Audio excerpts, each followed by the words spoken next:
has been said that audio is 50% of the movie experience, and that holds true for video games as well.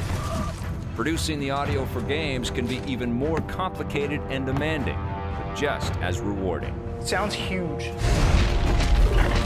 The audio team has done such an amazing job of bringing the creatures to life. We come up with them in our heads, we say them with our mouth, we do all sorts of crazy things. The music has to chase that action. It's a soundtrack that mixes itself based on what the game player is actually doing. And then that would be manipulated into a whole different sequence.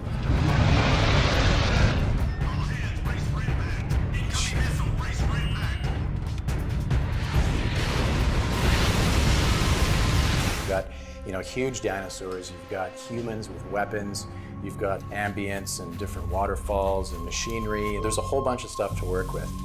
The audio is a critical component to the storytelling, to the feeling of being in these deep environments, and also for the heart and soul of the game, which is the combat. Whether it's designing the ambient sounds resonating throughout the environments or creating the distinct vocalizations of the indigenous creatures, the right sound design is key to making the world believable, and Vancouver-based Propaganda Games was up to the task.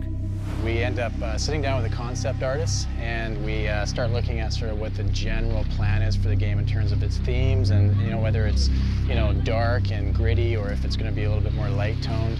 And then we start kind of building up our palette of sounds. They've had to really explore all kinds of creative means of generating sounds, bringing stuff from dogs to lions to, walruses to all kinds of crazy sounds that they're able to manipulate and layer to get the impact that they want.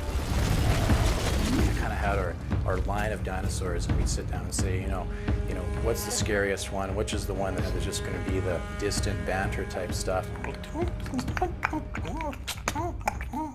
That's not exactly it, but you'll hear it in the game, I promise. If there's a hunting raptor out there, you're going to hear him. If you're getting near a dinosaur's lair, you're going to know if you listen carefully enough.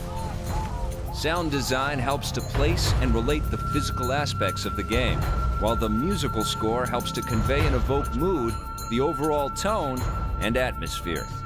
There is interactive components, but there's also linear content as well. So if you look at what's going to be happening during gameplay, where we worked on an interactive music system, which had its own set of challenges, there was also 35 minutes of cutscenes that would require traditional film scoring.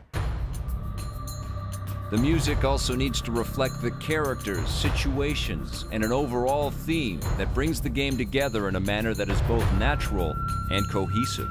A lot of the times, you are just queuing off concept art, maybe rough screenshots, animation cycles, stuff that's in development, and you kind of piece through all of this art production work, and you get a general feeling of where the project is going.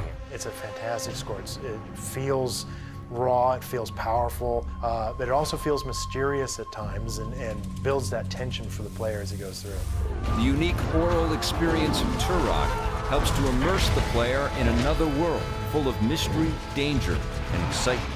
Whether it's a dinosaur making its way through a lush forest that is heard rather than seen, or a firefight between soldiers. The sound effects give the game a sense of familiarity and weight, while music, on the other hand, explores the emotions of the characters, evokes tense situations, and lends itself to the overall atmosphere of the adventure. Through it all, these two elements breathe life into a world rich with texture and visual splendor.